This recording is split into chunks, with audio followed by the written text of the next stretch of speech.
اور ایک میرے سامنے عالمی بینک کی ایک رپورٹ پڑی ہے، وہ میں آپ سے ضرور اس کے کچھ حصے شیئر کروں گا۔ اور عالمی بینک نے توانائی کے شعبے میں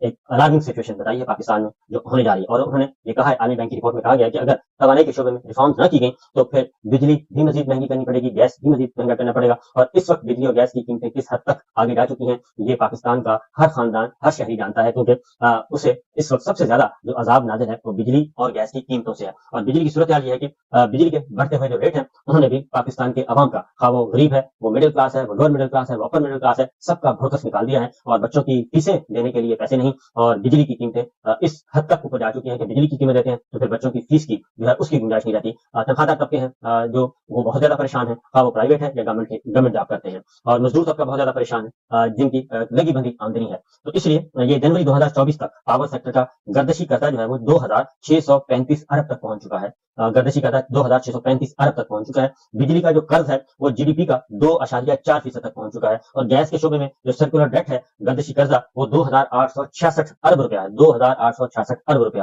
اور گیس کے شعبے کا قرضہ معیشت کا 2.7% تک پہنچ چکا ہے۔ اور بجلی کی تقسیم کار کمپنیوں کے نقصانات معیشت کا 0.2% سے بڑھ کر 0.5% تک پہنچ چکا ہے، اور مالی سال 2021 میں بجلی کے نقصانات معیشت کا 0.2% تھے۔ یعنی عمران خان کا جو دور تھا، جس کو یہ کہتے ہیں کہ بہت برا دور تھا، اس دور میں ہر چیز اچھائی کی طرف جا رہی تھی، ہر چیز اچھائی کی طرف جا رہی تھی، معیشت ٹیک آف کر رہی تھی، ہماری جو اکانومی ہے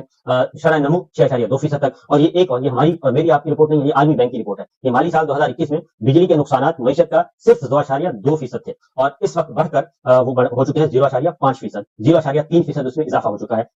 گردشی قرضوں میں اضافہ ہو چکا ہے، خواہ وہ گیس کے ہیں خواہ وہ بجلی کے ہیں۔ تو ان لوگوں کو لایا گیا، اور جس ٹولے کو لایا گیا ہے اس رجیم کو ہٹا کر، اور ان سے یہ توقع کر رہے ہیں کہ جناب یہ ہماری معیشت ٹھیک کریں گے، اور یہ پاکستان کی معیشت کا جنہوں نے پچھلے 30 سالوں میں بیڑا غرق کیا ان سے یہ توقع کر رہے ہیں، اور اسی لیے پاکستان کے عوام میں رد عمل بھی بہت ہے، نفرت بھی بہت ہے، اور یہ ہمارے سامنے پڑ گئی۔ عالمی بینک کی رپورٹ ہے، میری اور آپ کی رپورٹ نہیں ہے۔ تو یہ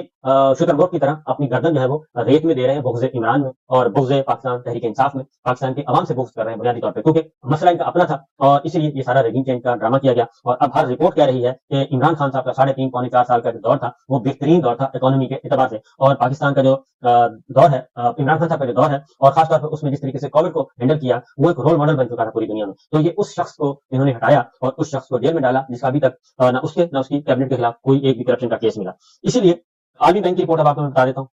عالمی بینک کی رپورٹ وہ ہے کہ یہ وہ مزید یہ جو ڈار اینڈ کاکڑ جو گورنمنٹ نے جو اعداد و شمار دیے تھے، عالمی بینک اس کی بھی نفی کر رہا ہے کہ یہ بھی غلط ہے، اور یہ کہتے ہیں کہ شرح نمو 3.5%، وہ کہتے ہیں نہیں، یہ 1.8% تک رہے گی، اس سے اوپر نہیں جائے گی۔ پاکستان کی مہنگائی کی شرح جو کاکڑ گورنمنٹ اور ڈار گورنمنٹ نے اب موجودہ گورنمنٹ نے بھی کہا ہے کہ 21% ہمارا ہدف ہے، وہ کہتے ہیں 21% نہیں، 26% تک مہنگائی رہے گی، اور اگلے مالی سال میں شرح نمو جو ہے وہ 2.3% اور مہنگائی 15% پر آنے کی توقع ہے، بشرطے کہ یہ سارے کام کیے جائیں۔ تو اس وقت کی سچویشن یہ ہے،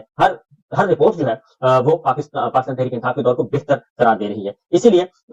یہ جو نحوست کا عالم ہے یہ ہمارے سامنے موجود ہے۔ اب آئی ایم ایف نے ایک کہا ہے کہ 10 لاکھ جو ہے دکانداروں کو ٹیکس دہندہ بنانے کا ہدف انہوں نے دیا ہے۔ آئی ایم ایف نے کہ کم از کم 10 لاکھ دکانداروں کو ٹیکس دہندہ بنانے کا بنایا جائے۔ جب یہی کام عمران خان صاحب کرنے لگے اور شہباز زیدی صاحب ریفارم کرنے لگے، ٹیکس ریفارم اور یہ سارے کے سارے معاملات جب کرنے لگے تھے تو ان کو جنرل باجوہ نے منع کر دیا تھا کہ آپ یہ کام نہ کریں، اور اسی لیے ان کو ہٹوا بھی دیا گیا تھا۔ تو یہ سلسلہ ہے، اور انکم ٹیکس اور سیل ٹیکس کی چوری روکنے کے لیے انہوں نے کہا کہ اہم ترین ٹیکس ڈرائیو کا آغاز کیا جائے گا، جس پہ ابھی تک مزاحمت ہو رہی ہے کہ یہ کیونکہ آل پاکستان تاجر جو ہیں وہ کہتے ہیں کہ یہ اس طرح سے نہیں چلے گا، ہمیں پہلے اعتماد میں لیں اور اس کے بعد آگے بات بڑھے گی۔